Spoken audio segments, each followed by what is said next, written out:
মনে এ মিনতি কুড়ি পদে সাধিতে মনের স্বাদ ঘটে যদি পরমাদ মধুহীন করুণা গো তব মন কোকোনদে প্রবাসে দৈবের বসে জীব তারা যদি খসে এ দেহ আকাশ হতে নাহি খেদ তাহে জন্মিলে মরিতে হবে অমর কে কোথা কবে চিরস্থির কবে নীর হাইরে জীবন নদে কিন্তু যদি রাখো মনে নাহিমা ডরি সমনে মক্ষিকাও বলে না গো পড়িলে অমৃত হ্রদে সেই ধন্য নরকুলে লোকে যারে নাহি ভুলে মনের মন্দিরে সদা সেবে সর্বজন কিন্তু কোন গুণ আছে যাচিব যে তব কাছে হেন অমরতা আমি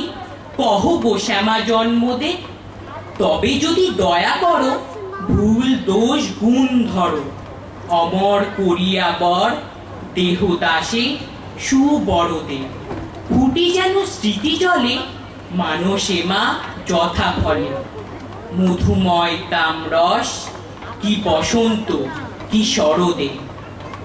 আমার দ্বিতীয় নিবেদন সেই মেয়েটা রূপক চট্টরাজ। আজকে মাগো তোমায় একটা গল্প বলি। স্কুলের ওই সামনে যে এক ছোট্ট গলি, ছোট্ট মেয়ে দাঁড়িয়ে ছিল একা একা। কোঁচড়ে তার চাপা টগর যাচ্ছে দেখা। স্কুলটা যেই না আমার হলো ছুটি, টিফিন খাওয়া হয়নি, ছিল দুটো রুটি। ফুলের লোভে কাছে গিয়ে বলি তাকে, ভয়েতেও কোঁচড়খানি আগলে রাখে। দিলাম তাকে টিফিন বাক্স উজাড় করে, চাপা টগর দিল আমায় দুহাত ধরে। সে খুব খুশি, বলল আমায় বাড়ি গিয়ে মাকে দেব, মায়ের অসুখ, খারাপ মনও, কাল থেকে মা দেয়নি মুখে খাবার কোনো। আসলে মা খাবেই বাকি, যায়নি কাজে, আমার মাঝে ৮টা বাড়ির বাসন মাঝে। এসব বলেই ভাসিয়ে দিল চোখের জলে। সূর্য তখন মিলিয়ে যাচ্ছে অস্তাচলে। নমস্কার।